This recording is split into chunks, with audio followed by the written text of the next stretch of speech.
Hello everyone, welcome to What If Deku Had the Powers of Whitebeard, Edward Newgate, movie. Before we start, please go support God of Hope for writing that awesome fanfic. This is the translated version I made. There will be some mistake in character's gender, but of course Deku is a male. Izuku, a boy who wants to prove that despite having a very destructive peculiarity he can be a hero, but the same society that he wants to protect looks at him with hatred. Can he become a hero or will he fall into darkness and hysteria? I invite you to come in and discover for yourself Izuku x Harem. The beginning of a feared hero. They are already in third year and now they are going to have to think about what they want to be for the future, although I think I have an idea of what they want. That's what a teacher said after seeing his students manifest their quirks in class. There were some who boasted of being heroes. Among them there was one who boasted of his explosive powers. Professor Midoriya-kun wants to be a hero. The class fell silent and turned their gaze to a boy. That boy had green hair and was looking only at his book without caring about the looks of others. That boy was called Midoriya Izuku. You? A hero? Don't make me laugh. The only thing you know how to do is destroy Deku. He didn't answer as he continued with his book. I'm talking to you. Boom! With an explosion, he gave him a strong blow that sent him crashing into a wall. Everyone was afraid. It wasn't fear of the explosive boy. When the green-haired boy stood up, he simply wiped the dust off his clothes and looked seriously at his attacker. What I do doesn't matter to you. We all have the right to decide what we want. I'm not telling you that you wouldn't be a hero since you're like a bomb with legs that with a tantrum you would hurt someone. What did you say to me, you damn loser? What did you hear? He unconsciously clenched his fist. Everyone seeing that fist was terrified and took cover in their seats, including the teacher. He stopped seeing that everyone was afraid of him. His life had always been like this. Be someone everyone looks at with fear. Since his quirk appeared, he was happy because he could be a hero, like his favorite hero. But happiness was gone when he learned what his power was. It was so devastating that even he was terrified if he lost control. His power was create earthquakes. Natural phenomena that claim many lives every time tectonic plates collide. Midoriya-kun, please lower that fist, said the teacher, somewhat scared of what could happen. He obeyed. I look at his hands with a lost look full of sadness. I'm not a villain, were his thoughts. When it was time to leave, he packed his things even though he had those thoughts. Since his peculiarity had come to light, all the adults looked at him with fear and hatred. Many blamed him for the earthquakes that have occurred in the country. But he had never been the culprit. Everyone believed that he would become a villain and cause an earthquake that would destroy the country. They never saw that he never wanted to hurt anyone. They never saw that he just wants to be a hero. They only saw in him a threat. I'm not a villain, were his thoughts to endure those looks. It was his mantra and the only thing that keeps him on the right path. You're still here, Deku. He didn't even pay attention to his ex-friend who was talking to him. I'm not in the mood for you, Katsuki. I don't give a damn if you're in the mood. I'm just going to warn you not to even think about wanting to enter the UI. My path to becoming the most powerful hero will not be interrupted by a puppet like you. He couldn't continue when the same boy grabbed him by the face and looked at him with great fury. Do you remember the last time I had a hand on you? You were lucky you didn't have a stroke because of my power. Don't make me want to do it again. He let go of him and went back to pick up his things before leaving, but not before. Maybe you have a very powerful quirk, but you're still just the same puppet I knew. You'll never be a hero, you're only good for destruction. Without further ado, he went away. Keeping that boy's words in mind, Izuku walked, entering a tunnel. Distracted. Thinking. Still looking at his hands. I'm not a villain, his thoughts were his consolation. I was so distracted that I didn't notice that something green and liquid was coming out of the sewer. What do we have here? This boy is useful. Before he could do anything, that thing had caught him. Shit, this happens to me for being distracted. What do I do? He tried many ways to escape. But I couldn't. It was like fighting the tide. You wouldn't win. So he only had one option left. I have no other choice. She clenched her fist, and a white aura surrounded her until a sphere formed around her fist. Just when I was going to use it. Texas smash. Someone came to his aid. One blow was all it took. Beat it. I use air pressure with just one fist. After that, the green slime was enclosed in a plastic bottle. Izuku was in front of his hero. Almight. I'm glad I was able to get there on time. Kid, you can rest easy now. He was a tall, muscular man with blonde hair. The most characteristic thing about him was that her smile gave security. He was getting ready to leave. Wait, I have to talk to you. I'm sorry, I'm in a hurry. The very high jump moving away. What he didn't notice was that the same boy he saved was holding his legs. Now we see the same boy who was walking, with a look empty of feelings. His very hero, his idol. I had told him that being a hero is about saving lives, not taking them. It was more than obvious that Izuku did not fall into that category. Things couldn't be worse in his life. Even the hero I admire told me that I couldn't be one, that my power can't save anyone, that I should rather be a policeman. Is everyone right? Am I going to be a villain? He couldn't continue as he saw people gathering. The heroes are facing a villain that shouldn't matter to me anymore. He intended to leave and pretend he didn't see anything. But he saw something that made him stay. It was the same liquid type that tried to possess him. It's not that one All Myth was supposed to have captured it, it must have gotten loose when Izuku knew that maybe he was to blame for what was happening now. The heroes can't get close. And it was true, none of them could do anything since their powers would not be used. And the worst thing. Something Izuku could notice. That liquid guy had taken someone he knew. Katsuki?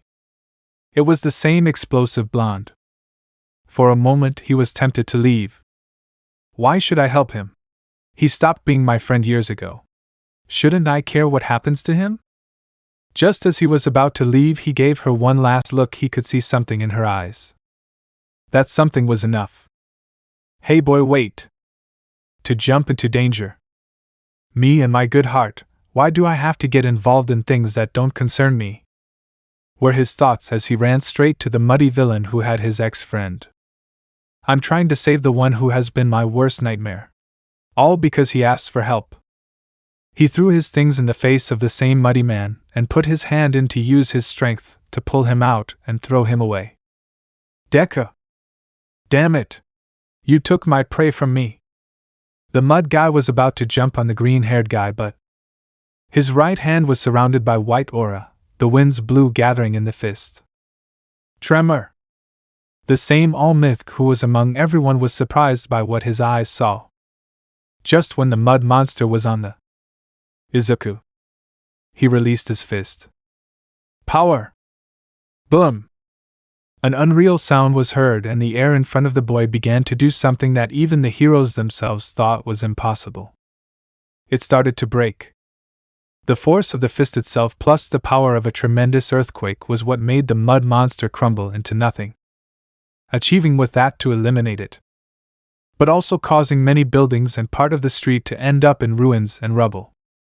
The force was so great that some debris flew towards the crowd that was protected by Mistreated and Kamui. After the dust cleared, the heroes were in shock at the sight of so much destruction. Katsuki looked on in shock too. He had never seen his friend fully display his quirk. I barely speak. Why did you save me? I don't even know, I just did. It was what the boy said without looking at him, seeing all the damage he had caused with empty eyes. The blonde was going to speak again when the green-haired man interrupted him. And you were right, I only served to destroy. And without looking at him, he walked away. The heroes tried to congratulate him for such a display of power, but he ignored them. I just walked towards the policemen who were still in shock. When she was in front of them, she offered her dolls. Damage to other people's and public property, I am surrendering. It took the police a few seconds to understand what the boy was saying, until one of them put handcuffs on him. It was official, I was arrested. You have the right to remain silent. Everything you say will be used against you in court. You have the right to a lawyer. If you cannot afford one, the court will assign one to you. Did you understand your rights? He didn't say anything, he just stared at the ground. Walks. They took him away.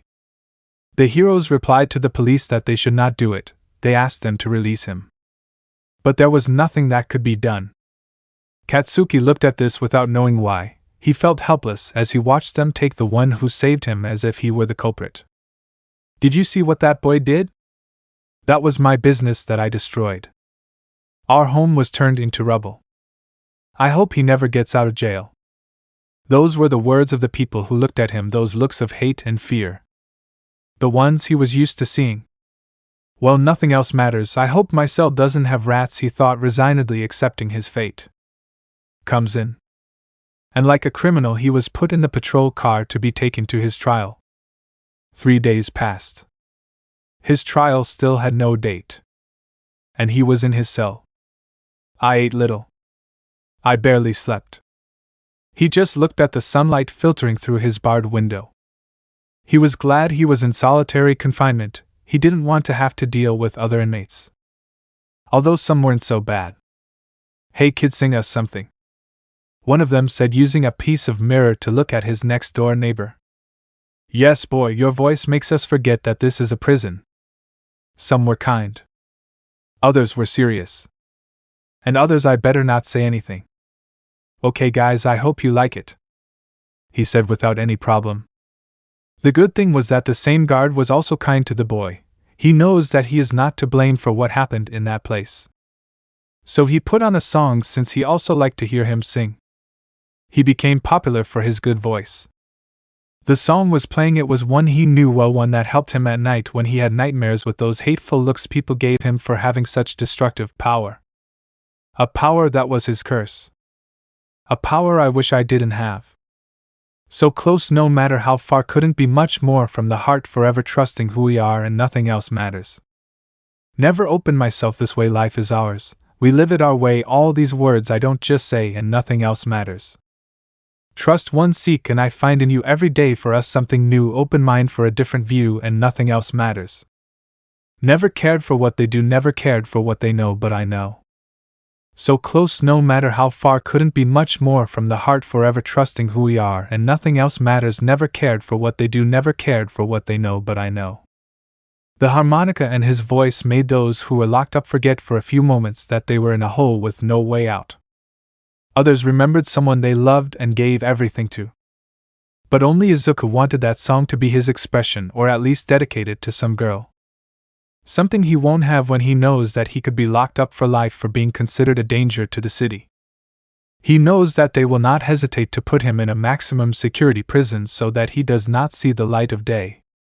But nothing matters anymore. Never open myself this way, life is ours. We live it our way, all these words I don't just say.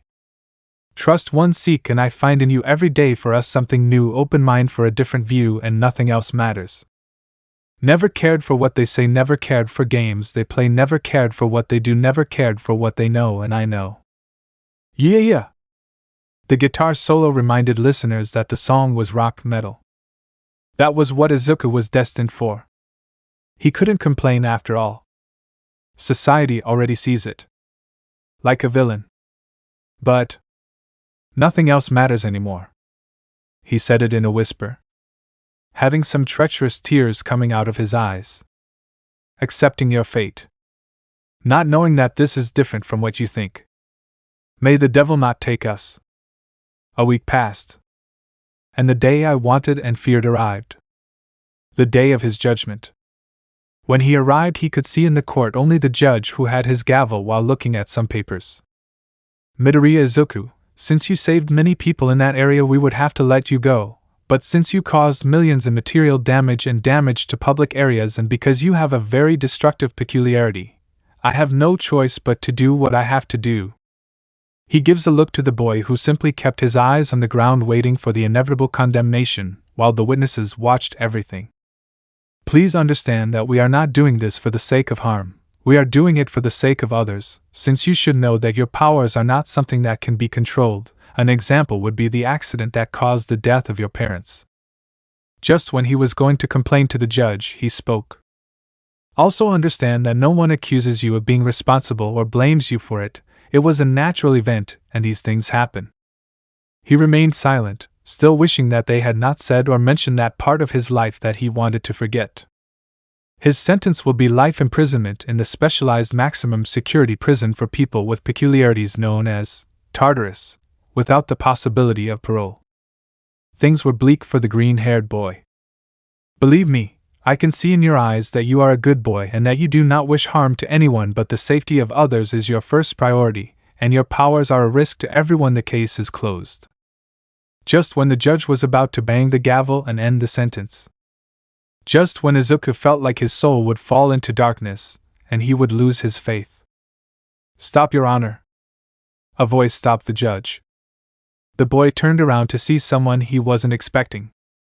It was the same Almight in a suit, accompanied by someone of short stature who looked like some kind of rodent. And the heroes who witnessed Izuku's power that day.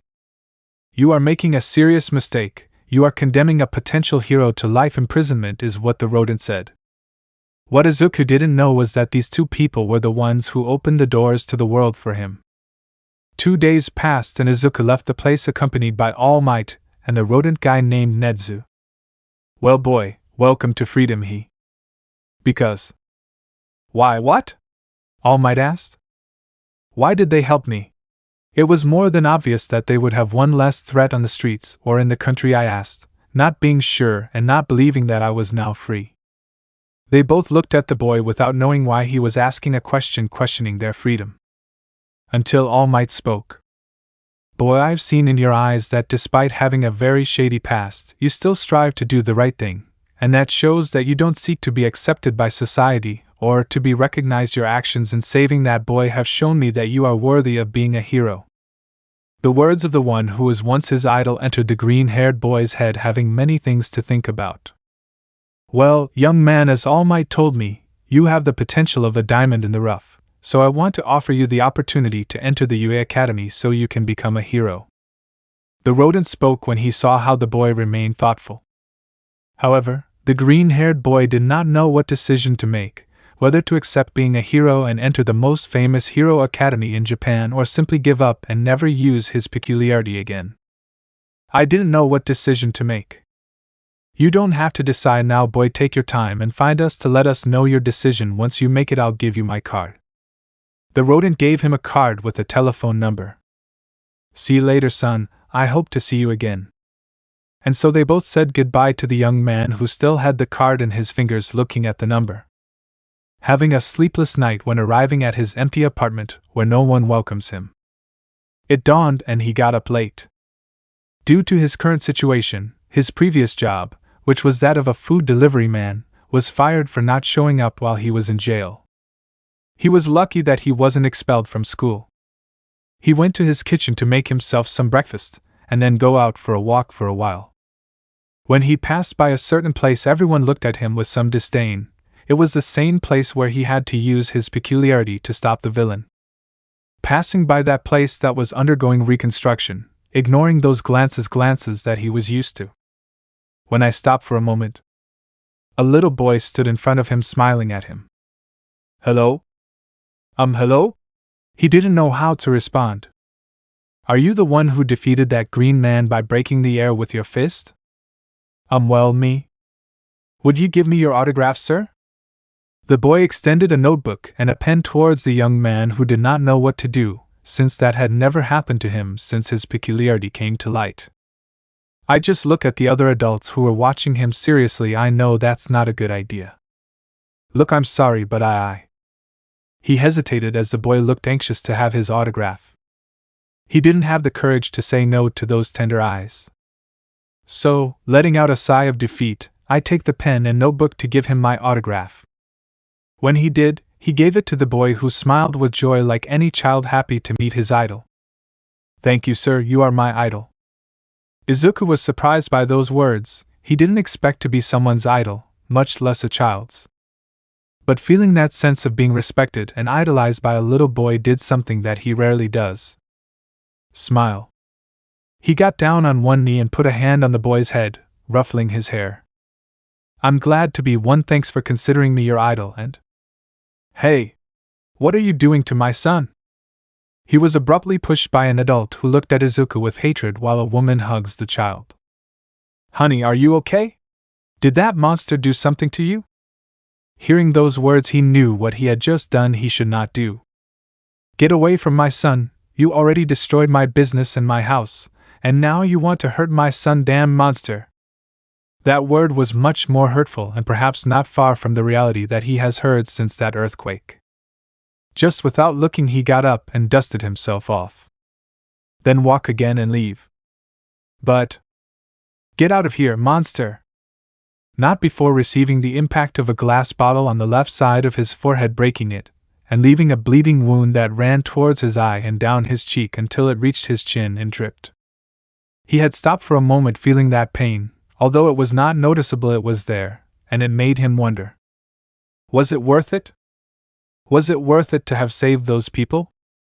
Was it worth saving his ex-friend? But the most important question he asked himself was, is it worth being the hero of a society that despises you?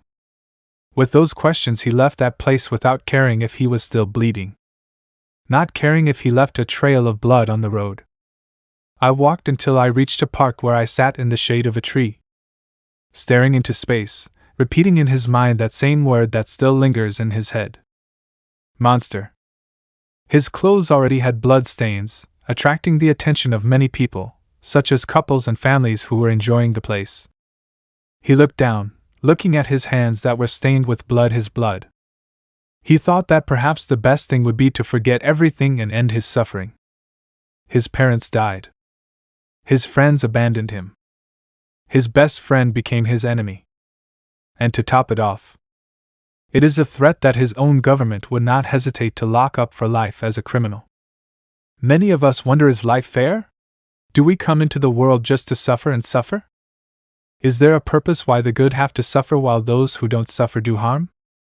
Maybe God, if there is one, likes to see one suffer while turning a blind eye when the one who should suffer continues to cause harm. Perhaps he finds it funny to see the suffering of the righteous. So, being fed up with satisfying his entertainment, he took something that fell into the pockets of his jacket. A sharp piece of glass. And taking it, he directed the blade to his wrist without any hesitation, contemplating what he was going to do. If there is a hell, I hope the devil comes to take me in person. At least he would have some interest in me. Tears began to flow from his eyes, although he tried not to let them out. In vain. Goodbye, world, I hope the next idiot doesn't suffer so much. And with that, he slowly I cut off his left wrist. And with some pain the right. Dropping the glass on the grass, he let the blood flow out of his body, staining the earth and grass crimson. Slowly he felt his strength leaving, and a very deadly cold was in his body. He was dying. He smiled, knowing that his suffering will finally end. His vision was already blurry. Bye-bye. And with that he closed his eyes, giving a final farewell. Darkness. That's what I saw. Until I can make out a white light. Maybe it was heaven. Or a deception deluding you, since it is actually hell. He wanted to know. But at the same time I was trying to find out where I was. Until his eyes got used to the light. It wasn't heaven. It was a lamp on a white ceiling. He focused better until he could notice that he was in a bed with white sheets. He was in a hospital. Shouldn't he be dead? I look further with my eyes until someone comes through a door. It was a girl, with black hair and eyes of the same color, who entered with some notebooks. Seeing him with open eyes, she was happy. Thank heavens you woke up. He didn't understand what she was doing here. I brought you some manga to keep you entertained. The doctor will come in an hour to check on you. He did not answer her. You don't speak? Maybe you're mute or something. Well, how about I show you some that I brought? They're not the most recent, but… Who are you? The green-haired boy's voice was weak but noticeable enough for the girl to hear it. She turned her attention to him, and smiled, knowing that the boy is not mute. My name is Yaoyorozu Momo, and I found you with wounds on your wrists, so I made some bandages and dressed your wounds and called an ambulance that brought you to this hospital. You were unconscious for 12 hours, during which they had to give you a blood transfusion, and at that time I came to visit you to see if you were okay." He couldn't believe it. He really didn't expect someone to care so much about his well-being that they would even come to visit him. But later, "I hope you're okay. The person who attacked you left some ugly wounds on your wrists. It's a relief that you're not dead." He learned that she doesn't really know that he tried to commit suicide himself. I don't look at her after those words. A minute of silence passed, a minute in which she tried to figure out why she wasn't looking at her, until after thinking about it she only came to one conclusion. A conclusion I didn't want to believe. "You made them yourself, right?" Your silence was the only answer I needed to confirm it. He didn't want to look at her. In fact, he wished she hadn't saved him, so he wouldn't have to suffer anymore. Why wasn't the devil quicker in picking it up? Does he also enjoy seeing him suffer? Is he doomed to suffer no matter what he does? Perhaps this is his curse? Many questions and no answers were what he had in his mind. But she stopped thinking when she felt someone gently grab her wrist. He was tolerant of pain since it was always in his life, but now I didn't feel it. She had the doll in her hands, touching the bandages with some affection. He looked at her. Instead of that look of disgust that he received from everyone, the look of hatred for his peculiarity, he received a different look.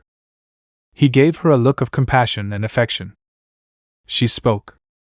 "I know I'm not the one to judge why you did it, since you had your reasons for doing it, but don't dance with demons when they shouldn't touch you. Don't succumb to the devil when you are stronger than him. Don't give in to words when you should only listen to your own." Despite what he said to her, he answered her. "You haven't known my life. I have a past that haunts me like a shadow. I have a future that is like a sentence. Tell me, what could I do to stop all my suffering? You shouldn't have saved me. You should have let me die like anyone would. One less monster to worry about. That's what everyone would say." She did not answer him. He just wanted to stop existing. But he opened his eyes. She felt a gentle hand caress her soft hair. "I'm not anyone to let you die. I don't think you're a monster." She continued her work, even making it clear to him that what he tells her matters. "If you think that your past and future will hurt you, then forge your own present. That way your past will be just an old memory, and your future will be a firm fact. And if you lack hands, I will give you mine, and with pleasure I will help you temper it." "How can you say that? You don't know me. You don't even know what I'm capable of. How can you tell me that you're going to help me with my pain?" He wanted to believe in his words. He couldn't because he was afraid. He was too good to be real when his life was just a sad tragedy. Until she, still smiling, takes one of the sleeves of her blouse and shows her wrists. It was a scar. So she. "I felt your pain too, and even though I've become strong, I can still fall into that darkness." Now everything made sense. "But I can't allow you to do it too. What do you say? Would you let me be your support, and your hand? Would you let me be your friend?" He closed his eyes in an attempt not to cry. Her tears came out silently, without uttering any moan or sob. He looked up. And he did again what that boy did that time. He smiled even with tears. "Midoriya Izuku, thanks for saving me." She smiled at him, understandingly hugged him. He let out his tears. "All your pain and anguish. All your evil. I didn't feel them anymore." "Why now?" I already had an answer. And that answer was love. Just say what you feel. The days passed, and Izuku had already left the hospital. Her life took a turn for the better as her first friend has been helping her. Whether it's getting him a job as a waiter in a 3-star restaurant, and also helping him train his cozy eye in remote places. They both talk and listen to each other. They both have fun in many ways. They both do a lot together. Izuku got to know his friend better. She came from a rich family, a family of rich parents who were only interested in their business. They just want her to be the perfect, obedient daughter who accepts what they order her to do without complaint or anything. But the problem was that she didn't like it.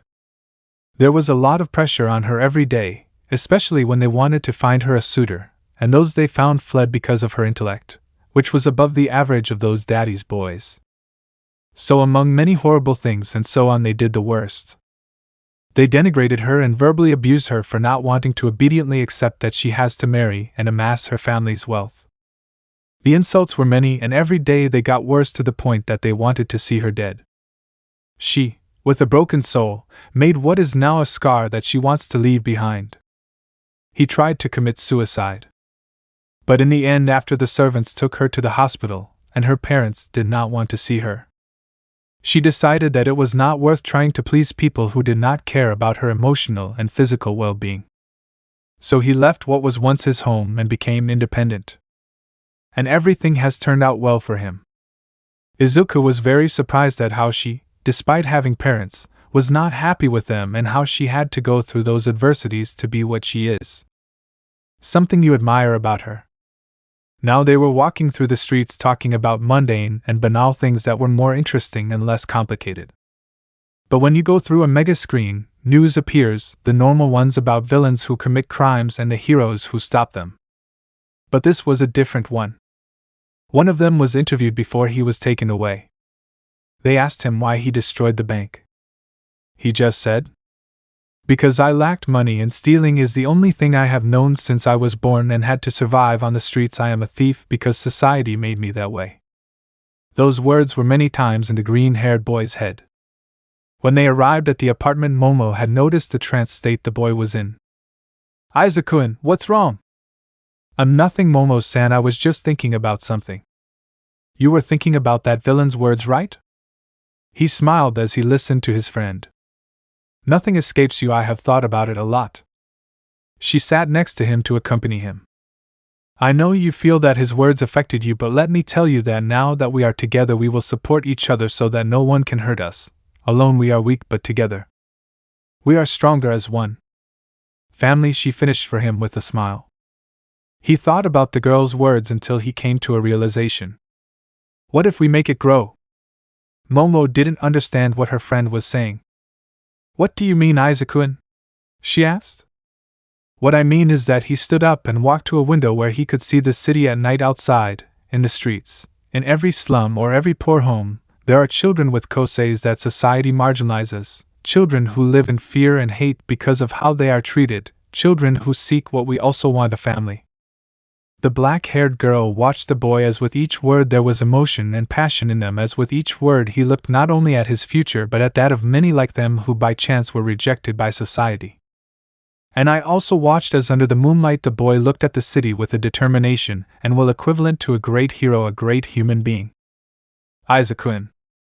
The aforementioned, upon hearing his name, looked at his partner. Momo-san. She got up from her bed and without any warning hugged the green-haired boy with much affection, being happy. "I am so happy that you now have a goal, and I know that despite all difficulties you achieve it. We will achieve." Momo looked at him at that word in plural without understanding.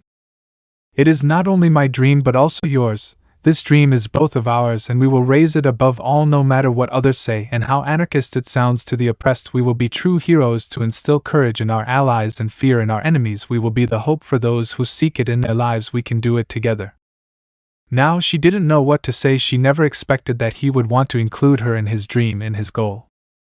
But he did not deny it. He also wanted to be there to see him fulfill that dream. "You're right, we'll do it together." It was already midnight. And Momo tried to sleep in her bed. But I couldn't. So he crawled to the edge of his bed to watch as his green-haired companion slept on the floor with only a pillow and sheets for the cold night. I looked at it for a while. Before she asked him to sleep together, but, like all gentlemen, he refused and decided to sleep on the floor so as not to disturb her. But I got out of bed to get to his side without hesitation and have him dry off my body. She lay down next to him. And I hugged him with much love. As I looked at the boy's passive and innocent sleeping face, she thought, "Before I didn't have a reason to keep going, before I just wanted to disappear. But now that I have you by my side, I don't want to leave you. I'm afraid that you'll go, and I'll just be a memory in your memory. I want to be with you until the end of my days. I want to be that person who will be there once you reach your dream. I want to be your pillar in your life." He smiled and then gave the teenager a tender kiss on the forehead. And happily he closed his eyes, surrendering to sleep. Knowing that her fear is no longer weighing her down. Knowing that she is no longer alone. Time passed. They both trained their kozai to become stronger. After school they met at a municipal beach in Mistreated where there were mountains and mountains of trash and junk, so using their koseis and increasing their training regimens they managed to clean it up. Every weekend they left the city so they could train better in the woods and not hurt anyone. He trained his kozai called Earthquake. And she trained her own called Transmutation. Not applicable. This is a kozai very similar to an alchemist having a philosopher's stone giving him the ability to ignore the law of equivalent exchange. Since I decided if Izuku had a powerful kozai she should also have a strong one to at least be at his pace. And within 10 months they were ready. Looking at the UA building where they would begin their dream and where they were determined to achieve it. Are you nervous, Izuku? She asked, hiding her nerves. Well, I would be lying to you if I told you no. And it was more than obvious that he was, since that day he had told Director Netza that he would accept entering UA, but he would do it like everyone else, and without a recommendation, so now he wants to show that he will start to be a hero to fulfill his dream. So he smiled and taking Momo's hand he just said, "But we will achieve it, I assure you." She blushed. And so with high spirits they walked to the entrance but... "Hey Deku!" They both turned to see who spoke. It was Katsuki. But there was something that was different about him. Izuku noticed it. I was no longer someone who released anger everywhere. "What can I do for you, Katsuki?" He answered kindly, hoping that there would be no confrontation. Momo stayed on the sidelines but at the same time was alert to the boy wanting to attack her partner and friend. I want to tell you that. It was difficult for him to speak because what he was going to do was against his principles. But I had to do it. Thank you for saving my life that day. Izuku was in shock. He never thought that his same proud and grumpy ex-friend would thank him. He didn't know what to think. But don't think I'll be nice to you now, you heard me? From now on I'm going to do whatever I have to do to surpass you, and between the two of us we'll decide who's number one. There Izuku knew at that time that Katsuki not only wants to thank him, but he wants to leave the enmity behind and start what is a rivalry. Hence. Well, I hope you get stronger, Katsuki, because I don't want to leave you so far behind, he smiled arrogantly. While the blonde also returned the smile. You better not become weak, or I'll get angry that you make things easy for me. Until we meet again, Deku, is what he said while he left to go to the exam. And the green-haired boy watched how he was leaving, now having a lot of determination for what is now his started rivalry. While Momo, who was watching everything, just rolled her eyes knowing that this is a male-style reconciliation. Men were her thoughts. But he was glad that at least things had been resolved. They both looked at each other and just smiled, then laughed, and started walking. But Izuku's tennis laces were loose and he accidentally stepped on one and was about to fall face first. Shit! Momo realized it too late and couldn't help him. He kept his eyes closed waiting for the blow, but nothing happened. He was the only thing he could say. I'm sorry if I used my kozai without your permission, but I saw that you were going to fall and that would be bad. They both looked at a girl almost their age or a year younger with short brown hair and the same eyes, having an innocent blush on her cheeks that makes her look very adorable. While the boy was now upside down thanks to the gravity cancellation, the black-haired girl spoke. Don't worry, I'm sure you had good intentions, right, Izuku? Why, yes, of course, but could you please put me down? I feel like the blood is rushing to my head, he said, uncomfortable with the position he was in. Of course, she made a gesture with her hand. Wait, I haven't seen it yet. Thump. The green-haired boy fell headfirst into gravity. Let go, Momo finished saying, already resigned and watching how the boy grabbed his head in pure pain. Perhaps a few neurons died from that blow. Oh no, are you okay? Asked the brunette, now worried and sorry for what she did. No, don't worry, it's nothing, is what he said, still holding his head in pain. But both couldn't help but laugh at that because let's face it, humans enjoy other people's pain. Welcome to my live show. The one speaking was none other than the pro hero and also a radio host at the most popular station in Japan. Present Mike. Everyone say wow. But all he received was silence. Difficult audience, he moaned, disappointed. While in some seats we see our couple who was holding back their laughter, and an explosive blonde who had his arms crossed looking somewhere else. Hey Katsuki? The aforementioned flip, but I wish I hadn't done it. Given that. Until we meet again, Deku. The green-haired boy imitated him funny, and Momo gave into laughter at her friend's funny act. Do you want me to bury you, you idiot? He threatened with his explosions, very embarrassed for looking bad and losing his genius. Calm down, although you have to admit that it's funny, is what she said, leaving aside the blonde's threat and listening to the muffled laughter of her friend who was looking at the entrance booklet with the corresponding data for the physical test. Buck you, asshole! Of course, he responded sunderly. The green-haired boy just closed his eyes after that answer and was glad that a conversation he hadn't had for years was now coming back. Excuse me. But he came out of his thoughts when a teenager with glasses and a serious and stressed attitude spoke, drawing everyone's attention.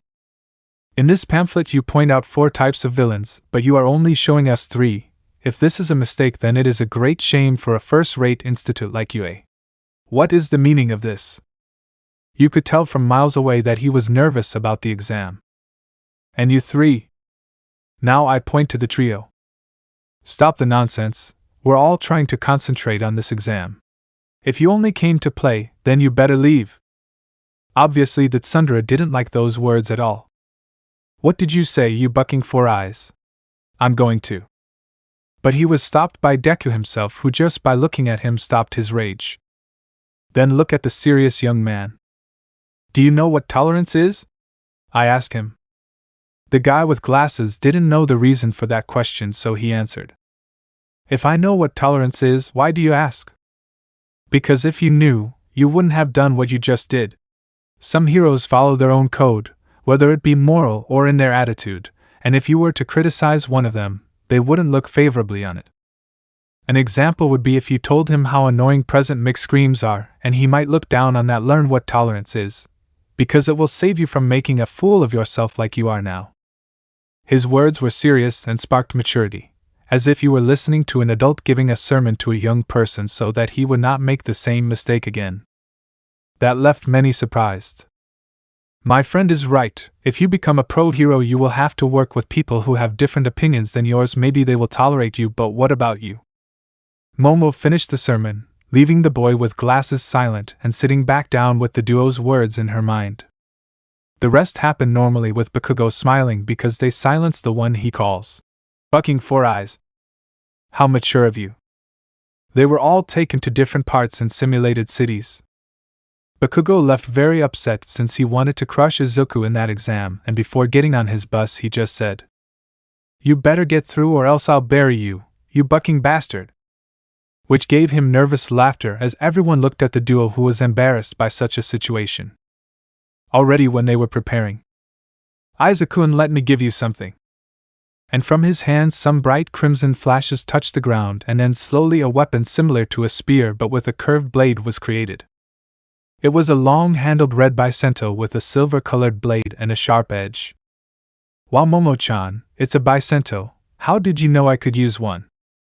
I saw you training on the beach with a staff and you pretended that one end had a blade, and the blade is made of galvanized steel with tungsten alloy which is melted with hard tools and exposed to vibrations such as cutters, drills and broken hammers. I made this weapon based on your kozai, is what he said, smiling sincerely. Thanks, Momo-san. I wouldn't know what to do without you. You're a great friend. She said it honestly, since she wouldn't know what it's like to have a great friend like her. But Momo, despite the kind words, was hurt when he called her a friend. Since I wanted to get to something more, or at least be the one who has rights over him and enjoy it until I advance to the next level. So she determined. Tonight I will tell you without fear, since my love for you is real until death. My Izuku, you are the angel who changed my life. These were her thoughts as she was determined to move forward in her relationship with the green-haired boy. While the aforementioned, he just looked at her, and at the same time scolded himself for thinking of her as something more than a friendship he didn't deserve to love since he doesn't want to get hurt and hurt others. They both looked at each other in their thoughts that they did not notice that the doors to start the entrance exam had closed. Start now! That left all the participants confused. What are you waiting for? There are no countdowns in a real battle. Stop standing still and get moving. Like those two lovebirds who already have the advantage. And present mixed words were true, the pair ran at a good speed entering the fake city. Since they took advantage of the moment of confusion to take the lead. And without remedy and with time counted, the rest entered the city cursing that pair for being opportunists. Both of them were intercepted by some robots that gave a score of 1 point. Izuku used his new weapon to stab and vibrate the blade through the robot without problems. After a wave of the blade he cut off the head of another, and with a quick movement he jumped and stood on top of one of them to touch the robot with his hand that shone with a transparent white aura and caused internal vibrations causing its circuits and joints to deform with the result of it exploding. I have many is what he said. Momo, on the other hand, with agile movements, slid through the robot's openings and touched them, leaving them a gift. She touched 5 of them and, once she was far away from them, she pressed the detonator with just her thumb, making them explode. Back to the foundry. Izuku saw a larger one in the form of a scorpion coming, and using his weapon and his good strategy he cut off the legs and from below he stuck the blade in the center of the robot making it explode. Another robot for the trash. Momo with her cozy eye created a professional bow and shot arrows that had explosives in the back of the tip, and with the detonator she made the arrows explode. They were stuck in the robots, leaving them as scrap metal. That's what you get for messing with me. Hey Momo-san! The black-haired boy looked at Izuku, who finished him off with the tip of his weapon. 9 in a row, he said, thinking he was on a good streak. Poor guy. I have 21, she said, smiling with superiority, knowing that she had won the score. I won't let you beat me, Momo-san. Let's do this. Whoever loses will make dinner, okay? Done, he said, knowing how delicious she cooks. And so they continued destroying robots, competing to see who won, while the others who were also eliminating robots could not be amazed at how that pair mercilessly, and with morbid sarcasm, eliminated them one by one. But what surprised everyone was that a good-sized one was eliminated by both of them. And they said, "Who's next?" Yup, they were the perfect couple. While in a dark room where many people watched the candidates try to score points, several talked about those who caught their attention. Among them Bakugo, who got many points by eliminating robots with a very wild look full of a thirst for blood. But what caught everyone's attention was the synergy and good teamwork of the aforementioned pair that President Mike calls lovebirds. That girl really knows how to move, not many have the agility to slide through openings, is what a woman said. The boy is not doing badly, he doesn't let anyone escape his attacks, is what someone with a square head said. Both lovebirds coordinate very well together, and they are taking it as a competition. I bet 20 that the boy wins, said President Mike, creating a bet. I'm 30 for the girl. I bet the boy 25. I'm 15 to her. While they were betting, both those who met Izuku looked at the screen smiling and knowing that the boy they took out of jail was very different from the one they see now. That boy is overcoming his fear of his cozy eye. I can see it, Tashinori-kun, but he still has a long way to go before we can say that his recovery is complete, and you can offer him that, is what the rodent said, still looking at the screen. I know, who would say that I found the perfect candidate for what I want to do? But it is not yet decided. Let's see how he acts in a situation like the one we will put him in now, said the rodent seriously, pressing a button. Not knowing that they were in for a surprise. 30. Boom. 31. Boom. 32. Boom. 33. Boom. 34. Boom. 25. Slash. 26. Slash. 27. Slash. 28. Slash. 29. Slash. Both. Momo with explosive arrows and Izuku with vibrating cuts turned every robot that crossed their path into scrap metal. I'm beating you, Izuku-kun, she boasted. Damn, there have to be more. The boy was desperate because he could no longer find many, and even more so when he saw that his friend was finishing them off from a distance thanks to her bow and explosive arrow. I had to look for more. But both of them, along with the rest of those who took the test, felt a tremor. And at one of the intersections came out a huge robot that could easily knock down buildings. It was Pointer Zero. And he addressed them. Shit, Izuku, we have to run away, said Momo, leaving aside the competition and taking the hand of her friend, and Crush, to run away from the huge titan. He didn't protest and let himself be dragged along. But ow! They both turned to the direction where they heard that sound. And what they saw froze them. It was the same brown-haired girl they met at the entrance. She was trapped in the rubble caused by Pointer Zero. And the worst thing, the huge colossus marked her as a target. Izuku, we have to. I stop talking. I stop when I see the green-haired boy's gaze. It was a look that she was related to. A look of desperation. Izuku. While he. When I look at that girl, I see something from her past that I want to forget. The image changed to see that instead of the girl there was a woman with the same familiar features. That woman was the author of his innocent days. That woman. It was her mother. To whom his last memory of her was that before dying she only gave him a smile and a farewell. As she watched the blood spread across the rubble of that earthquake that killed her. It was then that Izuku. He ran straight towards the Pointer Zero. Without thinking. Without knowing how. Without any logical reason. He just went straight to it. Just when the pointer with one of its enormous claws was going to crush the chestnut. Just when she saw her entire young life pass before her eyes. Traying. A very heavy metallic sound was heard. And the girl felt a wave originate behind her. I slowly turned to see how someone stopped the huge robot with only brute force and a long gun. She recognized him. It was he who prevented him from taking a bad luck step on his important day. It was the same one standing on some rubble and stopping the huge titan with not so remarkable effort, and only the hilt of the Bicento. That not only surprised her but everyone watching, including those who were observing. Hey, you don't bother her! And with that shout he pushed the robot, making him lose his balance, leaving them more surprised than they already are. It took a lot of power and brute strength similar to that of a giant to be able to do that. But it doesn't end there. The green-haired man jumped straight to the height of what is the center of the same machine. And as he pulled his arm back, it became thicker because his muscles grew larger from so much power that it broke the sleeve of his sweatshirt. And the worst thing, a very powerful white aura with raging winds surrounding the fist. That was something. What alarmed Momo.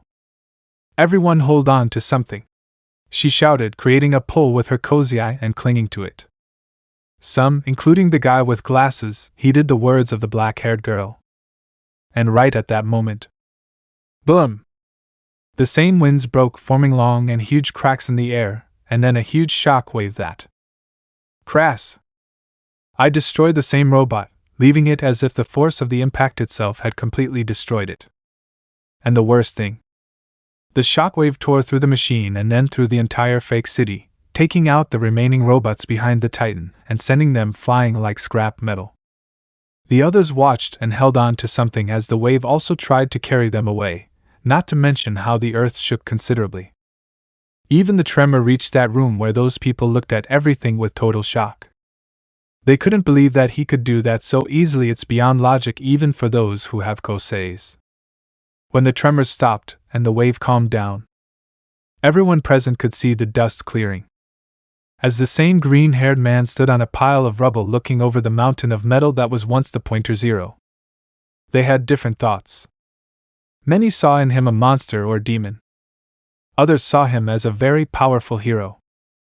But those who were truly aware and believed in destiny saw in him an image. An imposing image of a warrior.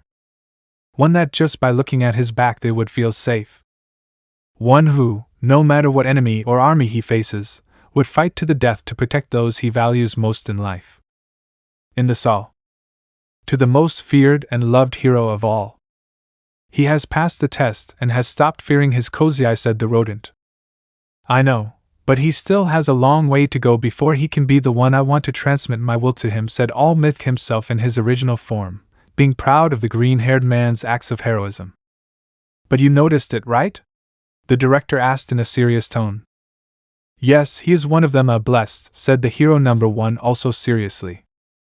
I have a feeling that this generation of heroes will be one that will revolutionize what we know about heroism, whether for good or for bad, were the enigmatic words of the rodent, sensing a great change in the tide of time and peace. While some of those present were discussing the bet, wanting to know who won. Izuku! It was her scream when she saw him standing on the rubble. But when he went to see him, he saw that he was breathing heavily, knowing and leaning on the spear. She just smiled and said, When will you stop worrying me, Baka? She asked, relieved and a little annoyed with her friend. I don't know, you tell me, he answered tiredly but still smiling mischievously. To then collapse and have her place her head on his lap and play with his green curls while the same boy rested even more, so he stayed awake. Time's up. Although the announcement was made, they both didn't care, they were in their own world. But the other spectators watching all of this murmured at the incredible display of power, and how he cared little about wasting his precious time to earn points to save a girl. Did you see that? What incredible power! With that Kozai could be the most powerful of all heroes. Not forgetting that I delete the pointer 0 without any problem. Among them, the boy with glasses did not stop looking at that pair, analyzing and at the same time scolding himself for his actions.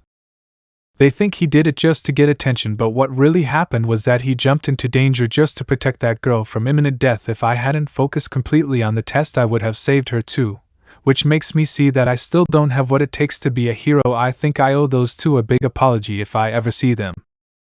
By the way, I think I won the bet, the green-haired boy mentioned, smiling mockingly at his partner. What do you mean? She asked, bewildered by her friend's words. He just raised his hand and pointed his thumb at the huge pile of scrap metal that was once the colossal pointer 0. She, seeing him and then looking at her partner, remained silent, and then later. That alone counts as one. To reproach him for that is unfair.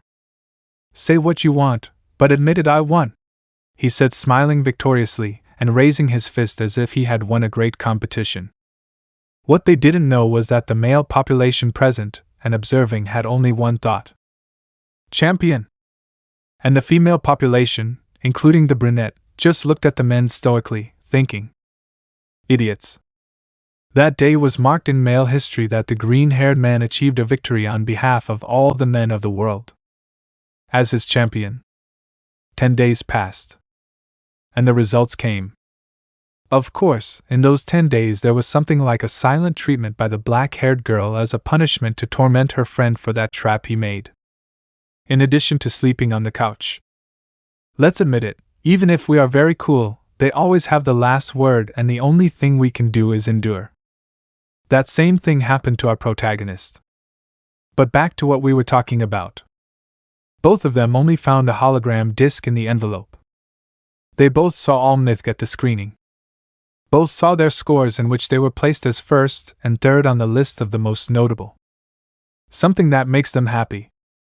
But I also want to tell you that here with my colleagues we saw all of their movements, and if anyone is interested, let me tell you that between the two of them the one who won the bet was Midoriya by beating the biggest one. Ha ha ha ha ha.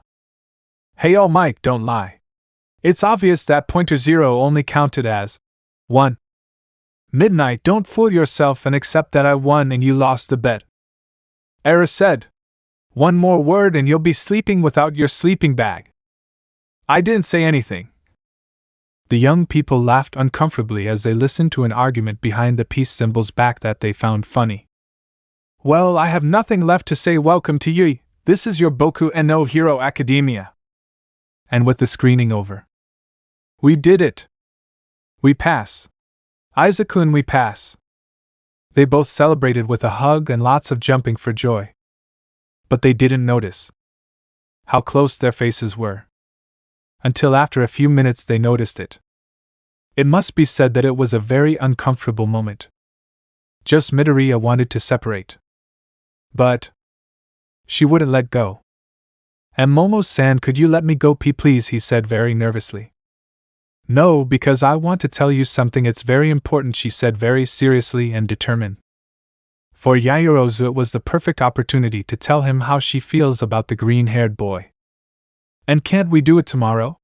He asked, trying to get out of this mess he didn't know how he got himself into. No. It has to be now. Unable to react quickly, he was held by handcuffs and a rope around his torso. Hey, wait. Play the song Earned It by the artist The Weeknd. Now we see our protagonist in his friend's bed while she was wearing her pajamas, a bit risque, and was sitting on the boy's pelvis. It must be said that something Riccolino can happen now. Momo-san, please wait for me, he begged to free himself, but the fear of what might happen terrified him. This is necessary, Izuku-kun, I have to tell you, she said, blushing and using her willpower to not give in to her nerves. But you don't have to tie me up and handcuff me. Please free me, she begged again. I feel safer if I do it like this, please just listen to me. I stop talking when I see him. The look between them met.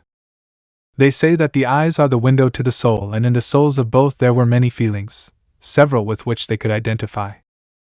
But what they didn't know is that the closer their souls were together, the more they wanted to never separate. That feeling. That wish. That need for both. They wanted to satisfy that need. The need to love. Something they have never had or was taken away from them by life itself or by fate. Momo-san, he was mesmerized by his friend's beautiful eyes. Izuku-kun, she spoke, looking into the sweet eyes of her secret love. Bringing her lips closer, the brunette could feel his breath, and that excited her. It excited her to have him docile, submissive, defenseless, a hurt being that she wants to protect and not let any woman touch him. Let no one touch the boy she loves and is hers by right. As for Izuku, he couldn't help but find that moment very exciting. Being submissive by nature to a woman, he did not care. In fact, he was willing to be her protector, her guardian, her defender. Protect her from every man who wants to steal what belongs to her, and love her with everything you can give and offer her. Both. With a touch of the lips. Izuku-kun was silent, tears and a really beautiful smile. I love you, she finished, kissing him tenderly. Momo-san, he also had tears and smiled. Of happiness, knowing that your feeling is not only yours but both of you. I love you too. That same night. Two young people joined not only in body but in pure soul, knowing now that they are no longer alone, never again. Life goes on and does not stagnate. In a quiet place, with the wind blowing the cherry petals, a young couple was walking, heading to a specific place. Izuku-kun, are you sure about this? We can come another day if you prefer, Momo said, worried about the silence of her now boyfriend. I want to do it today, Momo-san. Also, I want you to meet her, he said, smiling melancholically while holding a bouquet of white lilies. They walked for half an hour in which she did not let go of his hand, and he continued looking at the ground, leading the way to his destination. When they arrived, Momo could see that it was a place where those who are no longer here rest. Mistreated Cemetery. And upon entering there were tombs. Many where you passed, some taken care of. Other forgotten ones. And others recently placed with recent dates. And the little ones couldn't be missing, where she deduced that they were children who didn't live more than 10 years. Or months. Everything was sad and melancholic. We arrived. She snapped out of her trance when she saw that they were both standing in front of a grave. One with a name. Midoriya Inko. Izuku's mother. Many thoughts went through his mind. But I stopped when I saw how the green-haired man removed some dry leaves from the tombstone with his hands. Hi Mom, it's been a while since I came to see you. I've had a lot of problems, and a lot of things have happened to me. The boy speaks to the grave with a docile and pained voice, remembering the days when he came home she greeted him with a smile. Where she slept with him in the storms. Where his cozy eye didn't matter. She still loved him. Momo, seeing him, knew then that her mother was one of the most important people in her life, and losing her must have been a hard blow to her heart. Having a cozy eye that symbolizes what took away his mother must be a burden he never wanted, a curse that haunts him. I know that you once told me not to fear my cozy eye, and now I no longer fear him, since there were those who helped me overcome this fear of using him. All myth, Director Nizu, and someone I want to introduce to you when you made me promise that I would bring a girl home. The brunette had a blush on her cheeks at those words from her now boyfriend. With a movement of his hand, the green-haired man indicated to her that she should come closer. When they both stood side by side. She is Momo, the girl who saved my life and with whom I want to share it. The alchemist's heart beat fast upon hearing such a statement. Nice to meet you, Midoriya-san. I'm Izuku's girlfriend, she introduced herself at the grave. She makes sure I don't do anything stupid like I did again. I don't know if I would have met you or not. I really don't think you would have been happy at all, and would have yelled at me forever. She looked at him, watching him smile, even though she knew that talking to a grave would be pointless. But I don't question it, since she would have done the same if a relative, or someone she loved, was no longer in the world of the living. And the hours passed, where she said the very embarrassing things she discovered about him during the time they lived together. Where he said all the training he did, and where both told him that now we managed to enter Yui, the most prestigious hero school in Japan, with the sakura winds blowing. Mom, you don't know how much I missed you. Every night when I felt alone, even though I learned to fend for myself, I won't forget your smile and your optimism every time I was feared for my cozy eye. I know you once told me not to hate this power I have, but I can't help it. I just hope that wherever you are, you watch over me and make sure I can achieve my dream, and when we meet again I can tell you in person what Momo-san and I have achieved. All those words. All those feelings. All. He said it with silent tears that wet the green ground. Already leaving the flowers, I touch the grave and then smile sadly and look at the letters of the name. I promise to visit you more often, and tell you the things I will do. I hope you watch over me on my way. And reluctantly, I leave the tombstone to walk away, with many memories and thoughts in my head. Are we leaving? I asked. Go ahead, I'll catch up with you, she replied, wanting to do something. He nodded and walked towards the exit. Instead, Momo. She looked at the tombstone for a few moments, and then used her cozy eye to transmute more designs and the statue of an angel on top of it. He smiled at his work. I know it's not much, but I hope you like it. She said this and then lowered her head in a sign of respect towards the deceased woman. And don't worry, I will take care of protecting Izuku, since I love him and I couldn't imagine a life without him. I would have liked to have his blessing and give him the news that he will be a grandmother when the time comes. I will save him as many times as necessary so that he begins to value his life. I give you my word. And with an oath and a smile of gratitude, she turned around and set out to catch up with her beloved. But, thank you? A whisper stopped her, and I turned around to see something unusual. A whirlwind of wind mixed with pink petals spun around the tombstone. She could swear that inside that whirlpool she could see a shadow. Take care of him. And with that whisper, the entity disappeared with the passing of the wind. Momo, although she was a little scared, was not afraid. And smiling, she ran to catch up with her beloved and then hugged him from behind and kissed him on the cheek. Why did you take so long?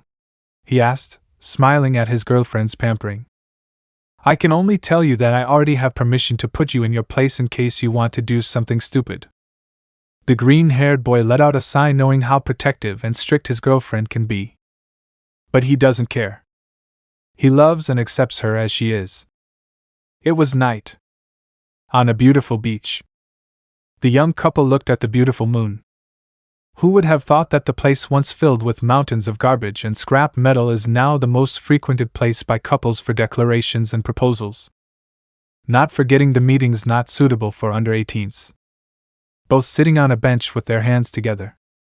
Izuku, tomorrow begins what is our life as students in Yui. Many things can happen to us, and the truth. You're scared, aren't you? A nod and a shift of eyes out of great concern was the green-haired man's response. He just put his hand around her, touching her waist and not separating from her, and the girl just rested her head on her boyfriend's. Not applicable, She is taller than him, and that is canon. I like Deku's appearance.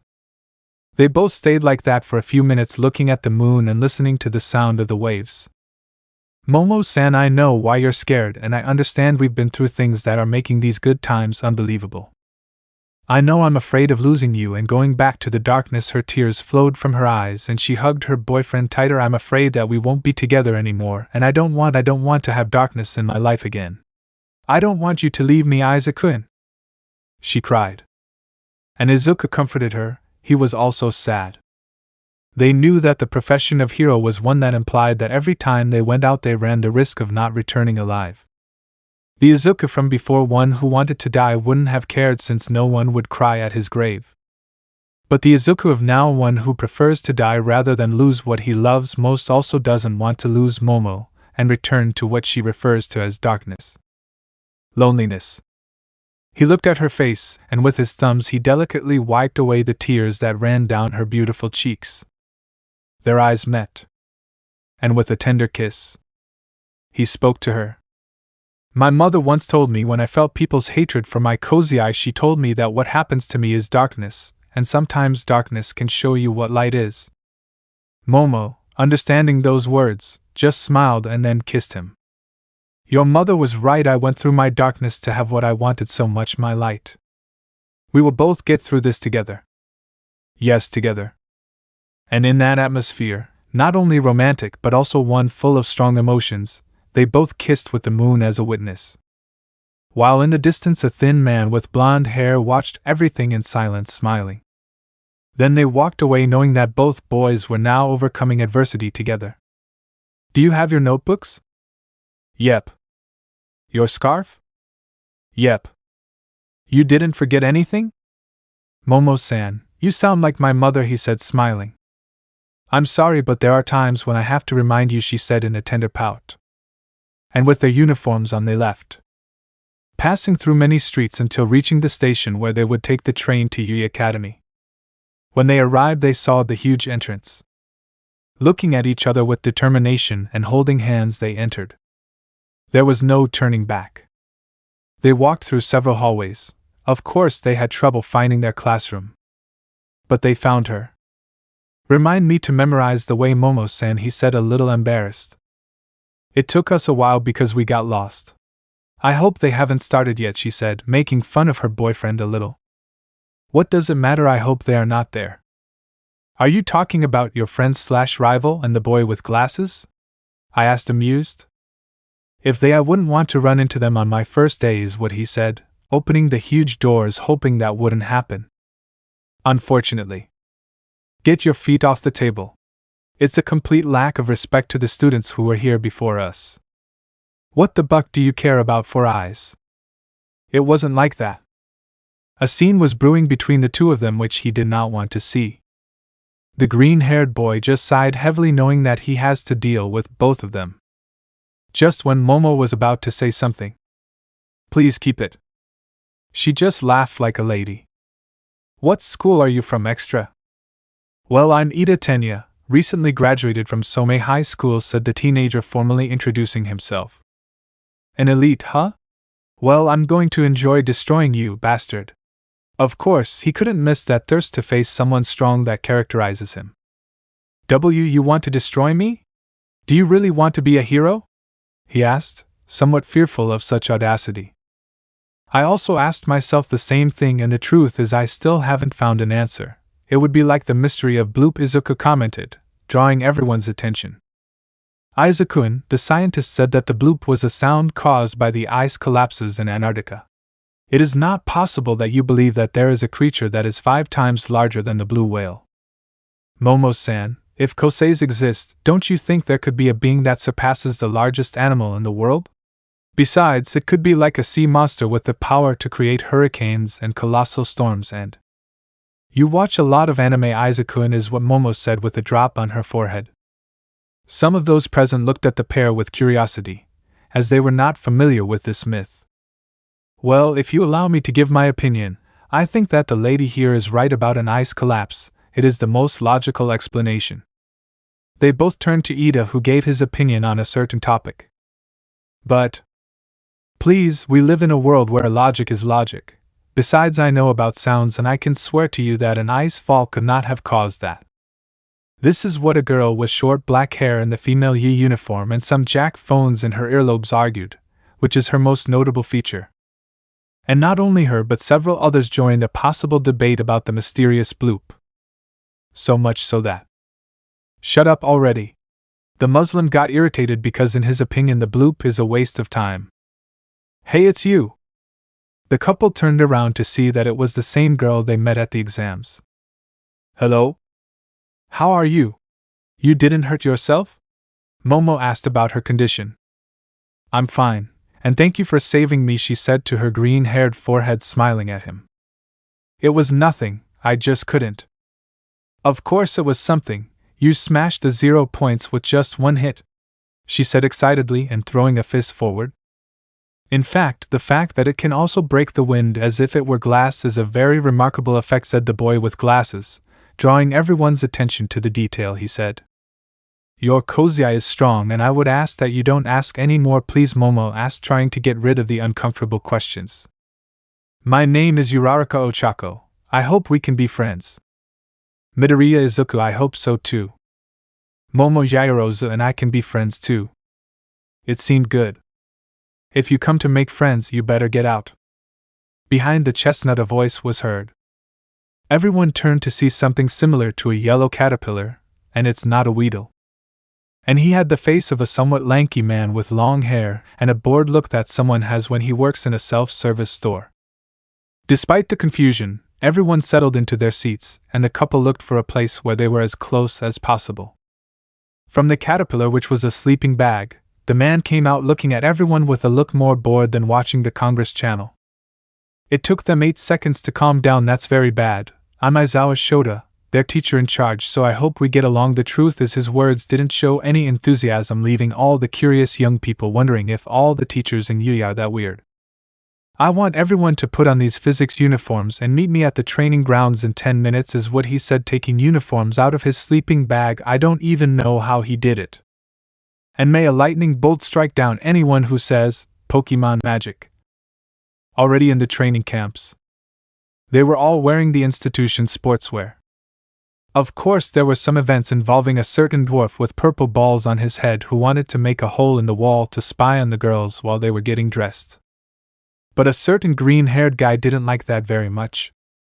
And now he had a bump on his head bigger than his purple balls. Thank the gods or deities that Izuku didn't kill him.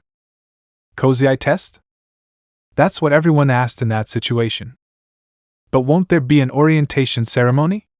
Uraraka asked without knowing. In my class we don't have time for that kind of stuff if each of you aim to become heroes, so I want to speed things up now. Bakugo walks towards the circle. He with his hands in his pockets obeyed, looking at the others wanting to know how strong they are. Since you came in 3rd place in the entrance exams, I want to test you. How much can you throw the ball without your kozai? 65 meters, he replied. I want you to do it using your kozai. You can do whatever you like as long as you don't leave the circle, he said boredly. At those words he smiled sinisterly, looking at Izuku, who only had his arms crossed and a raised eyebrow. He prepared himself, and with explosions in his hand. I throw. Die. And at high speed he threw the ball, propelled by a chain of explosions, while Aizawa looked at his indicator at the mark he made. Knowing the limits of your koseis is necessary to improve and ascend, is what he said while showing the mark to everyone. His brand 705.2 meters. Incredible! A redhead said, very impressed. And that's using his kozai, said a pink-skinned girl, also impressed and excited, thinking about how fun it would be. But that's all? Everyone turned to the one who said those words. Is that all those nitroglycerin-sweated arms can do? Much ado about nothing. Izuku was the one who spoke with a look that said, No more? Directed at the bomb boy. Momo just rolled her eyes, knowing how full of testosterone they both had, wanting to kill each other. On the other hand, Bakugo looked with deep hatred, not liking that provocation. So without asking permission I take another ball, and repeating the same act I throw it, only the score was now higher. 843.1 meters. Now the green-haired boy had a "that's something" look on his face. These are my nuts, asshole, he said, driven by anger, making explosions with his palms. You must have lost them when I almost scared you that day at our old school. Yes, of course, that day I almost made you eat dirt like my dog. Of course, but don't forget that I was the one who made you eat dirt because I didn't let myself be someone's hitch, he said as he approached. Well, you should have left. That would have shown what your place is as the Deku, that you are. Bakugo also did the same. Well, this Deku kicked your butt and saved your bucking ass when you were almost grayed that day by the sewer liquid pedophile, he said as he stood in front of him, holding his gaze, ready for anything. I didn't ask for your bucking help that day. So don't expect a thank you from me. A thank you is the last thing I would expect from a guy with an ego as bucking high as the Eiffel Tower. Do you really think you can stand in front of me and beat me in a fist fight? Let me tell you this, you and I, hand in hand, with no one around, I'll break you in two like a dry twig. The atmosphere was tense and the others did not have the guts to try to stop what would be a brutal fight, but maybe we'll find out one day, said the green-haired boy, clenching his right fist. So pray that that bucking day never comes, the blonde finished with explosions in his palms. Okay, that's enough. If you want to kill each other like rabid dogs, do it in the tests. The one with the highest score will be the strongest in the class and the one with the lowest score will be expelled. Everyone protested about that, but he just smiled, arguing that nobody plays fair in the world. Welcome to Yui. And with those words he began the tests. Test 1, 50-meter race. You cheated me, bastard, there's no way you could beat me, the blonde reproached. Says the one who tried to blind the sight with his explosions, replied the green-haired man. Aren't you going to do something? The girls asked Momo, who just sighed. Will it work? You know that the more you repress men, the more uncontrollable they become. I'll let Izuku get out what he has to get out, she said, taking a bottle of water. That's what he said while the men looked on as if they wanted to see a cockfight. Test 2, test of strength. Did you have to break it, Midoriya? Is what Aizawa asked, expressionlessly holding in his hand a shattered strength meter, and everyone looking at him in shock. I'm sorry, Ao. Momo-san, could you please let go of my ear? It hurts, said the submissive with tears in his eyes and having his ear pulled by his girlfriend, who was scolding him for what he did. This is what you deserve for your childish challenges, she pulled more, being angry with the green-haired man since she had to fix it with her cozy eye. You turned out to be a big ass, you idiot. Ha ha ha, it was Bakugo laughing at his rival's suffering even though he lost that test. I'll get my revenge on you when it's your turn, and then we'll see who's the biggest scumbag here, is what he thought. If he talks it will get worse, already wanting that moment to come. Test 3, long jump on foot. That can't be a bucking tie, the blonde reproached Aizawa, who didn't even flinch. We demand a reunion. This cannot be left as a tie, the green-haired man also reproached.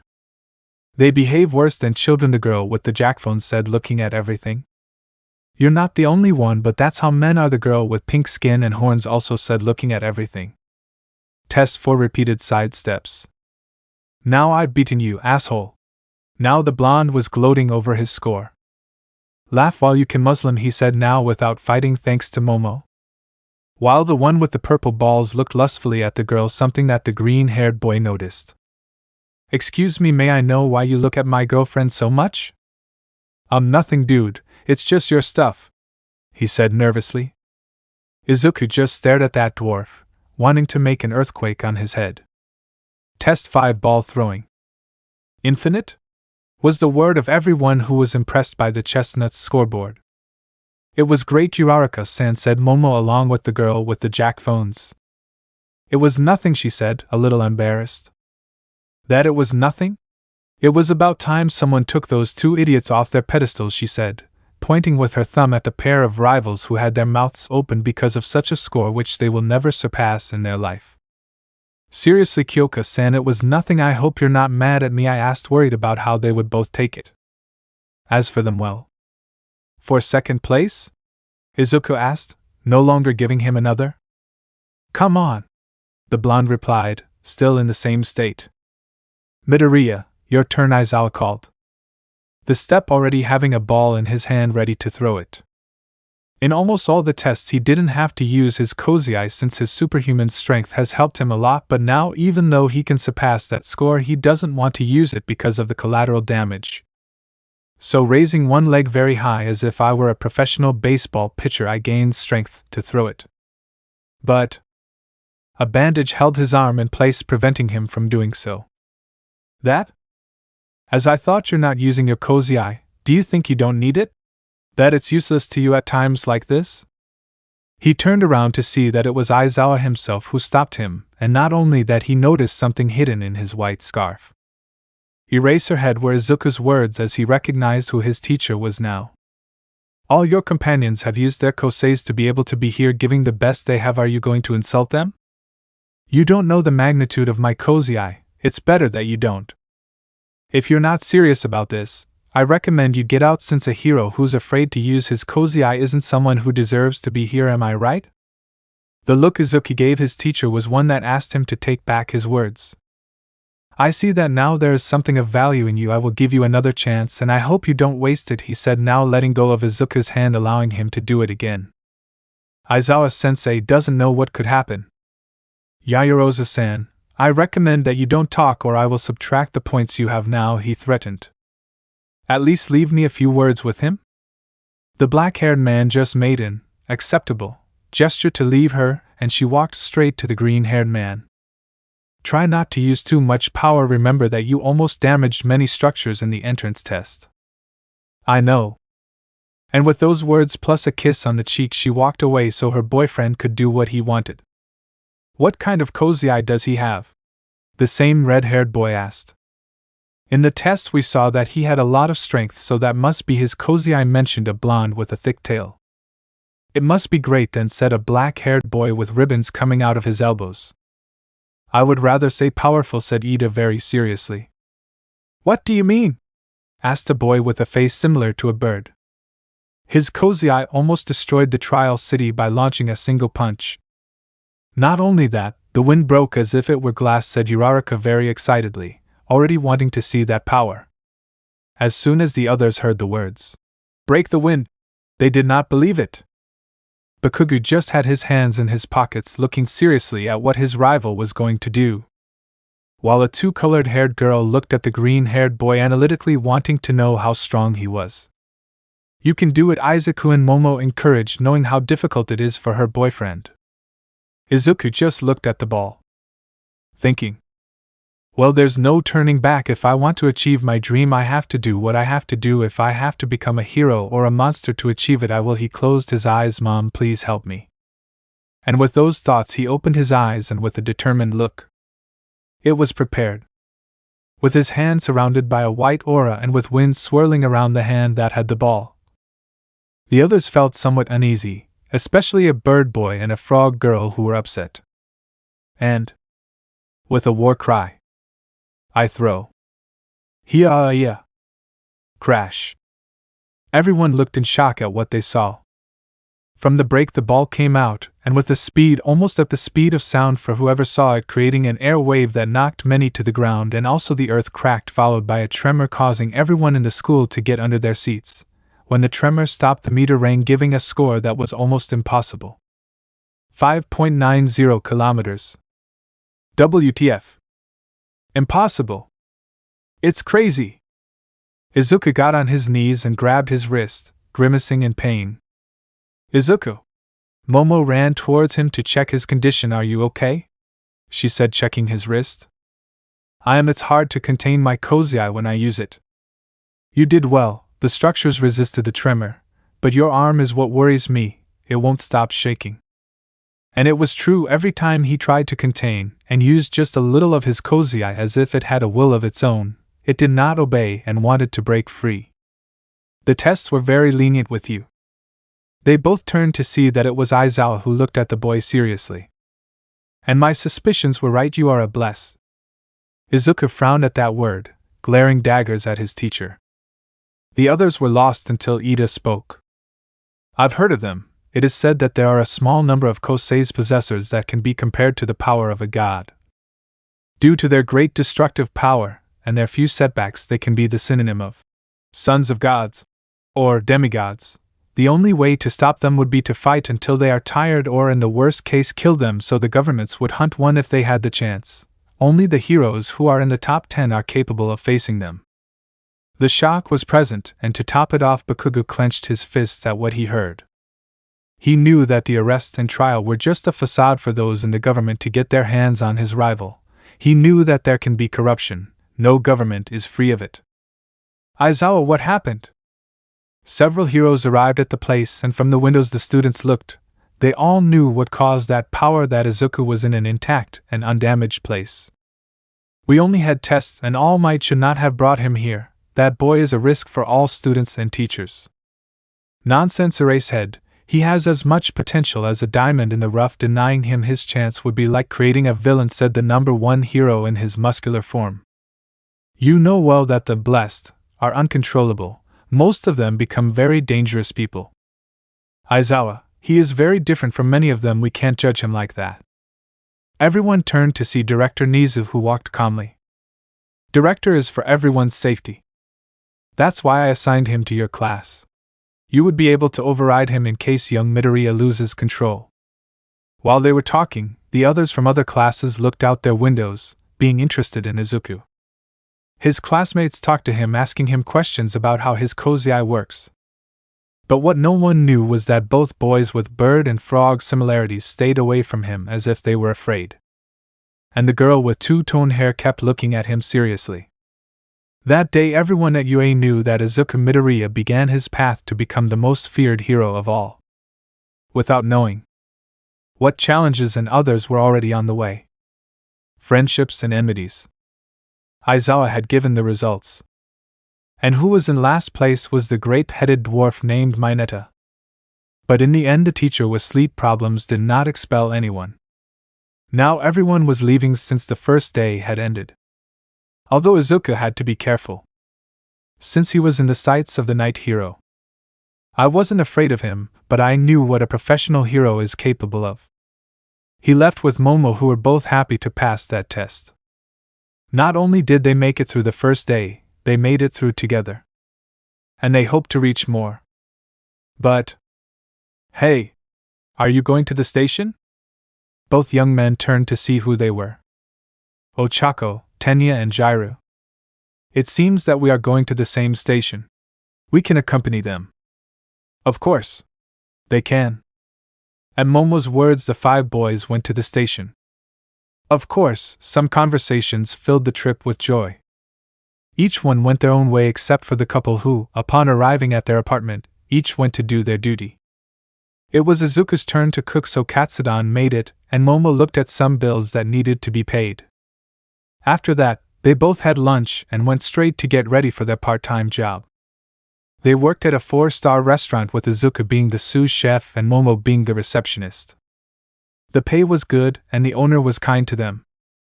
Already at night I had arrived from work ready for a bath and sleep.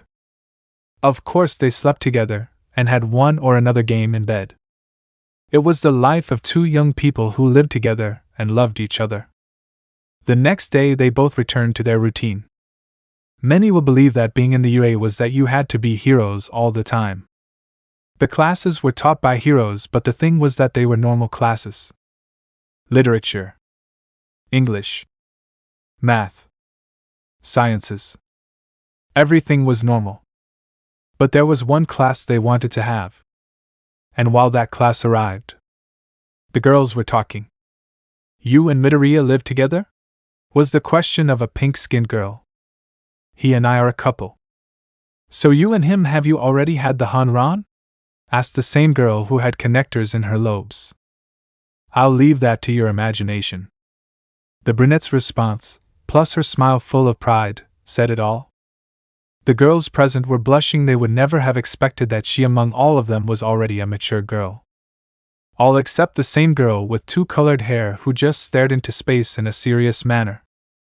Izuku talked about some things with Ida, although when he heard something like living together from Momo, let's just say he got a good late-night lecture from the guy with glasses. And it was going to continue like this until... I'm here! The hero arrived. Walking through the door like a normal person. Any questions? I have a. How can a normal person shout that they are here? While there is also a person with a fan blowing the cape to make an epic effect? At the couple's question, the poor symbol of peace became depressed while the person behind him, present Mike, turned off the fan knowing that he had been discovered. But the blonde recovered. Very good question, shonens. Of course, they both smiled knowing that they played a little with the peace symbol. I am in charge of the heroism lesson. From me and several others you will learn everything you need to know and be prepared to be legal heroes, but first. He pressed the remote control so that several briefcases with numbers came out of a compartment. These are your hero costumes, made to your specifications. Take them so you can do this practice, that is combat. They all came out of a tunnel where they wore their hero costumes. They say that the clothes make the gentleman, so I say that the suit makes the hero. Everyone came out each with their own style. From now on you are heroes. Omit Izuku and Momo. Everyone was ready. Of course 2 people were missing. And those were Izuku and Momo. Both had not arrived yet. Where are your companions? Sorry for the delay. The 2 had gone out each one with his own clothes. Momo wore a black shirt that hugged her upper body as well as a black vest and a tight short skirt that reached mid-thigh with black knee pads and black boots. Not forgetting that he had a red coat with a symbol that was known in ancient times by alchemists. Izuku had a green vest tied around his chest. His bicento on a strap that was across his chest. A neutral gray pair of shorts that covered his knees that had knee pads. And also boots with caps on the tip. Apart from that, on his wrists he had some dark green bands. An idea from Momo. Bands? That's right, I know they're not special, but I've heard that quirks tend to activate in an emotional state. If you use them, it would be like having a mental nullifier. So if I use these and if I come to believe that these can regulate the use of my peculiarity, do you think it can help? Of course, this could help us get started with the progress. I don't know why the gods blessed me with a girl as attentive as you. She smiled at him and then kissed him, and he kissed her back. Both of them, in the eyes of others, did not deny it, they looked great. While their outfits are great. Thanks Ochako-san, yours isn't bad at all. The brunette blushed a little. Since she feels that her outfit doesn't leave much to any man's imagination. I think it's too tight on you, Ochako-chan. I could help you with that if you want. Thank you, Momo-san. Let's do our best. Okay, shonens, now I'll tell you how the test will be. Behind me there is a long warehouse where there is a device that activates a terrorist weapon. The objective of the heroes is to go get the device, while the villains will defend the device. They win if they manage to get it. Some were talking about what the hero had said. But before reaching the warehouse you must go through 2 corridors that at the end have 2 doors that open with the eye reading of the robots that guard that area in which the number is varied. There will be 2 couples that will be made at random, so go ahead and choose a role. 2 minutes passed and several had their partners, and among them was Momo, who paired up with Ochako. And others, but there were 2 who were not happy with what they got. No way/no way. It was Izuku and Katsuki who were looking at each other aggressively. I'm not going to work with this man. I know him well enough to know what he'll do. Say goodbye to all discretion because that idiot earthquake is going to screw up our plan. Says the idiot who only knows how to blow things up. And the truth. The truth. With the intention of offending. In the same way. This guy is an idiot, / this guy is an idiot. Everyone was impressed by the way they both spoke. Momo just slapped her forehead at how immature her boyfriend was acting. Every time these 2 got together, they either killed each other or competed over who could be the alpha male. But nothing could be done anymore. And to top it off, they had to be heroes who had to face 2 villains. Momo and Ochako. Both of them, although they didn't want to, were mature enough to at least try to do it right. Now they were ready. Remember, shonens. You must get the robot's glasses to be able to cross the doors on the other side. Choose a door. I choose this one, said the Muslim, choosing the right door. Nope, that's my door, the green-haired boy told him. What's wrong with you? I asked him. Both leaving aside the discussion through a screen, they looked at how many machines there were. 1 good size, 1 on the left, and 8 medium-sized ones on the right. Hey Deku! This is your door, so take it. No way, you already chose that one, so you just have to put up with it. The blonde growled at those words. What's going on? Lots of tin cans behind that door? He asked mockingly. Just watch. Maybe you'll learn something. Both, in a look of challenge, were ready. They opened their doors, and there was what they expected. On Izuku's side. On Katsuki's side. The blonde, directly with good agility, and thanks to his explosions, began to destroy the bodies of the robots. As the large robot slowly approached the broccoli in a menacing manner, he just looked at him without being intimidated. Katsuki ducked, evading attacks, and with capoeira-style kicks he destroyed his legs and then his body. Izuku just punched him past his armor, and he broke down, and then fell down. The green-haired boy made a gesture saying, "Easy." And the blonde says, "Look at this." And jumping on a robot, he tried to get rid of it, but he couldn't, and moving it abruptly he removed its frontal armor, leaving only its eye. He looked at the glass, and Izuku just made a gesture like, "I'm bored." Using that armor as a shield, he pushes another robot and hits it with an explosion that only leaves it half dead. He then grabs 2 other robots and places his feet on their covers and rips out their eyes, rendering them useless. He showed his eyes, and Izuku made a gesture like, "More or less." And then there were 3 of them, each one with electric stingers, and the blonde jumped to explain the rear guard to them, eliminating them, and finally the one left took out 2 machine guns with rubber ammunition and fired, but Katsuki was very fast, avoiding the bullets and reaching the ground. With a palm blow he ripped out his eye. And with my eyes closed I catch that eye, winning. They both had robotic eyes and put them in the scanner.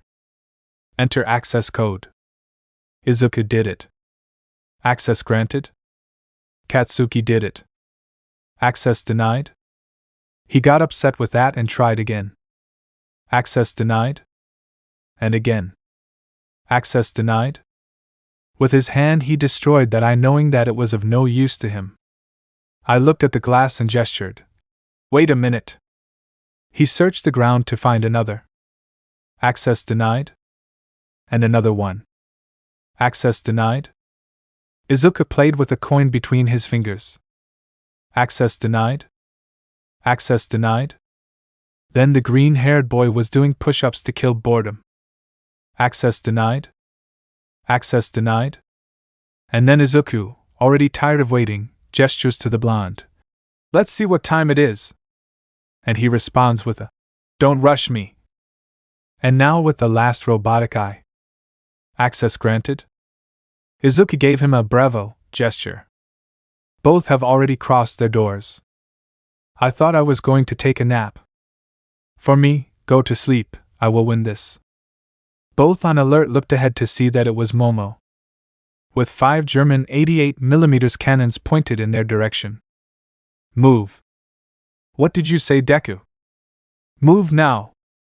They took cover behind pillars and heard gunshots so powerful that they destroyed the walls of the back doors. DKU, your wife is crazy. I already know that. At least he doesn't take out machine guns. No, but thanks for reminding me. And without warning, she uses her alchemy to create 50 caliber machine guns that shoot at the reinforced concrete pillars where they were. Did you have Tio open your bucking mouth? I admit it's my fault. She spent the last 2 minutes firing those cannons and machine guns. Izuku already had a plan. Hey Katsuki, did they launch you as a catapult? Are you an idiot or what, DKU? Of course not. Congratulations. You'll feel it now. Passing through the rubble, he grabbed Katsuki and with his great strength threw him at Momo and her large arsenal of artillery. When he fell to the ground, he looked at the green-haired boy. You're going to pay for this, DKU. Get the device and end this shit. The blonde reluctantly went to the other door. When he passed, he found Uraraka sitting and behind her the device. She smiled tenderly, which seemed so weak to Katsuki. This will be easy. When he walked towards her, he saw that the brunette moved a finger. And it was thanks to his battle instincts that he managed to avoid a concrete spike that was going to fall on him. He kept moving his fingers and this one evaded more. He looked up and saw that the ceiling was filled with hundreds of concrete spikes ready to rain down on him. Let's see how much Mr. Bin Laden can dance. The brunette's smile is that of a complete sadist. Something that the Granada boy did not admit, but it terrified him. This hitch is crazy. Smiling in a crazy way, he released more spikes and Katsuki jumped back. I have to find a way to beat this crazy hitch. Izuku was still dealing with Momo, who was still firing the 88 cannons. I step over more rubble as cover to avoid the 50 caliber bullets. No matter how hard he tried, he couldn't get closer than 30 meters. At this rate we will lose. He put his hand on his ear. How are you doing there? Are you okay? Define it well, asshole. This hitch is crazier than your girlfriend. Despite the explosions and gunshots, Izuku had an idea. It was risky, but there were no options left. Hold on to whatever you can. It's going to shake. Without letting him respond, he cut off communication and put his hand on the ground. And suddenly, a tremor began happening all over the place. Momo immediately grabbed onto a pillar to resist the jolt. And not only that, but also the room where Achava was defending, and thanks to the tremor he lost concentration and the points fell altogether, making the Muslim take the opportunity to use his explosions to fly and reach the device. Already having it. The heroes win. They already had the victory. But... boom!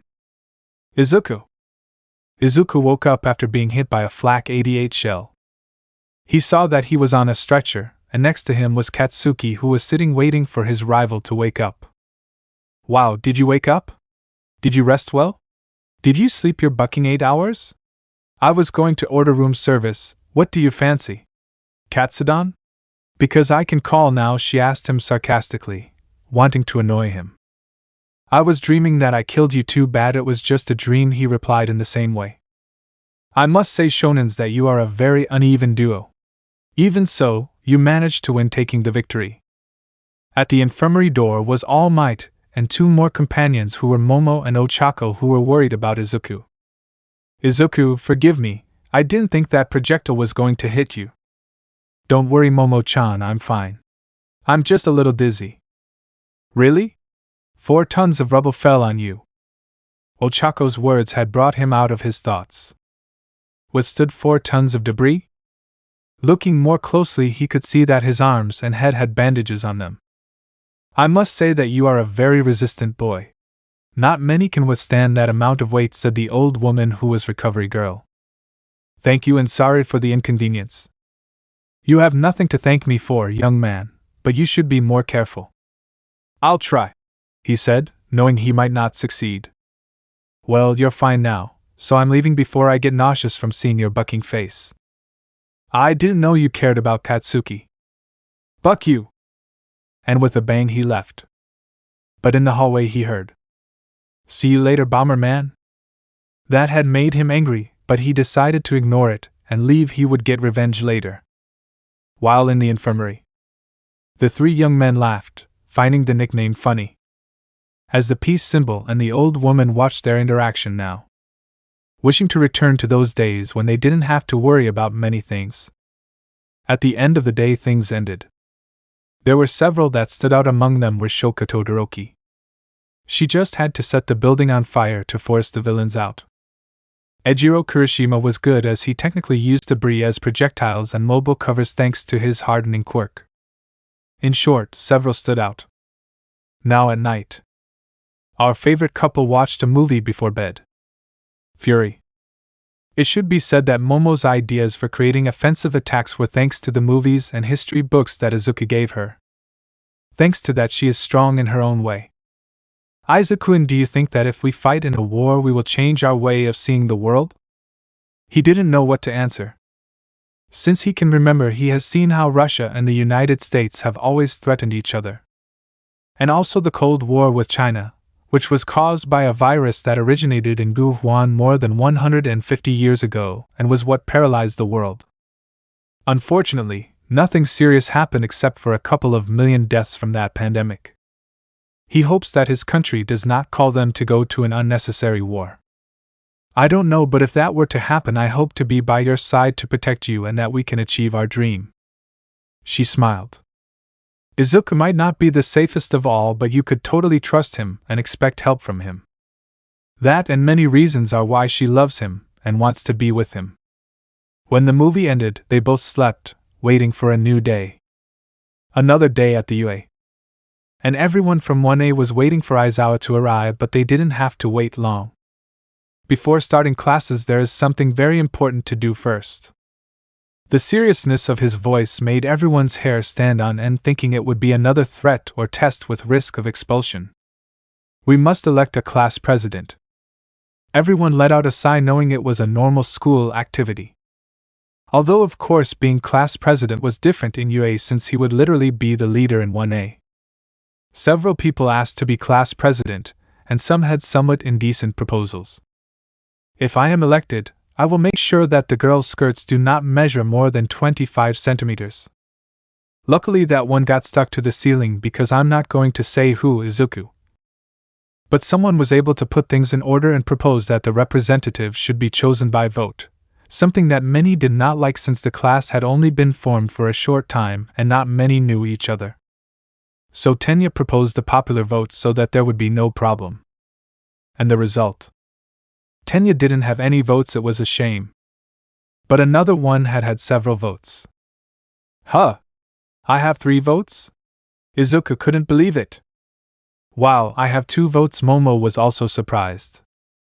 Who the buck voted for Deku? Katsuki asked angrily when he saw that no one voted for him but himself.